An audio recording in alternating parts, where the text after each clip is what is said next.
Salut à tous et bienvenue dans Toi et moi. Pour ce nouvel épisode, on se retrouve dans le centre-ville de Bordeaux pour Victor Hugo. Peut-on, avec un budget serré, s'offrir l'appartement de ses rêves?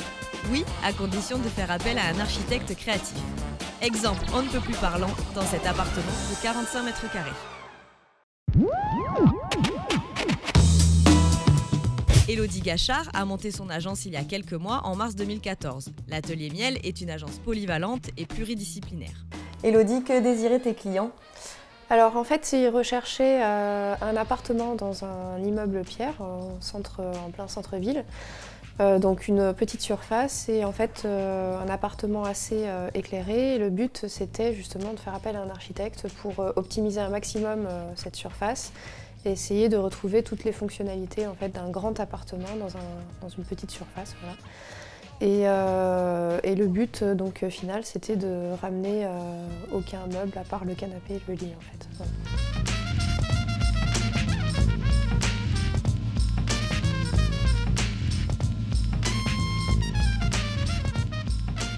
On est ici sur le meuble principal de l'appartement.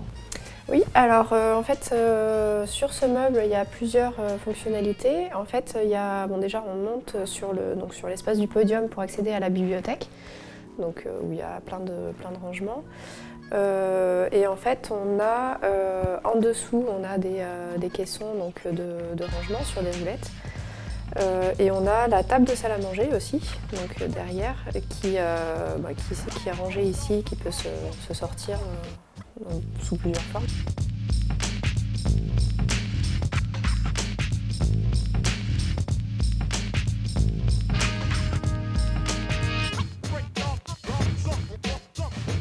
Donc ici on a l'espace détente où en fait c'est un lieu pour la lecture, détente, etc. Et on peut enlever chaque bande de matelas pour accéder à un bureau qui se trouve en dessous. Donc il y a une trappe qui s'ouvre pour descendre au bureau, donc avec tous les rangements intégrés pour le bureau.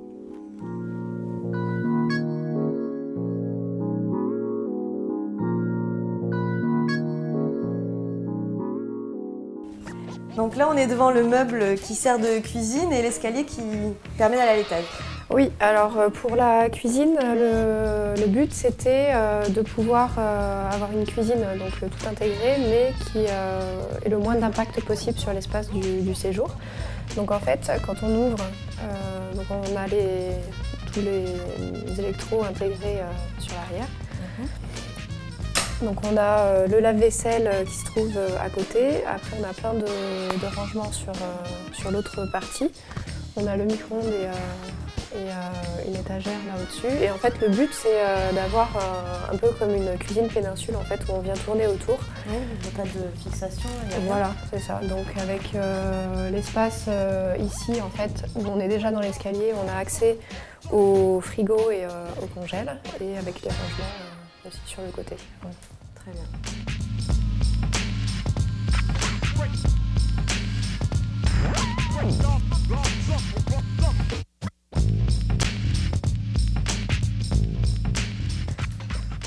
Donc dans le volume de l'escalier, en fait, on peut voir le faux plafond qui se retourne en garde-corps, voilà, pour faire créer un jeu de volume entre les deux mains courantes.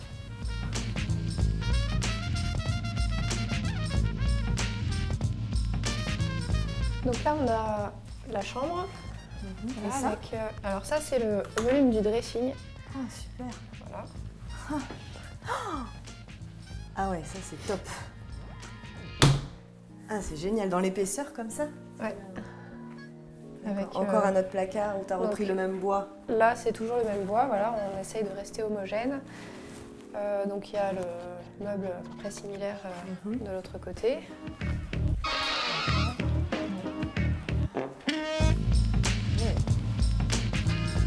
Donc là, on arrive dans la salle de bain.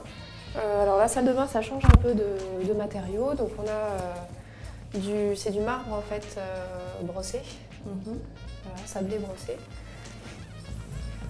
Donc l'espace de la douche.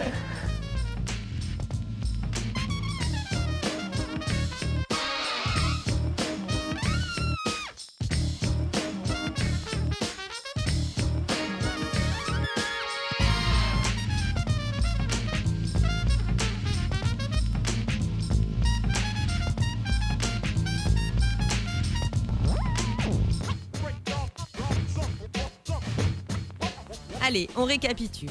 Une petite surface n'est pas forcément contraignante. L'architecte saura concevoir des espaces pour un gain de place optimum. De même, un mobilier bien pensé saura vous faire optimiser les volumes de chaque pièce.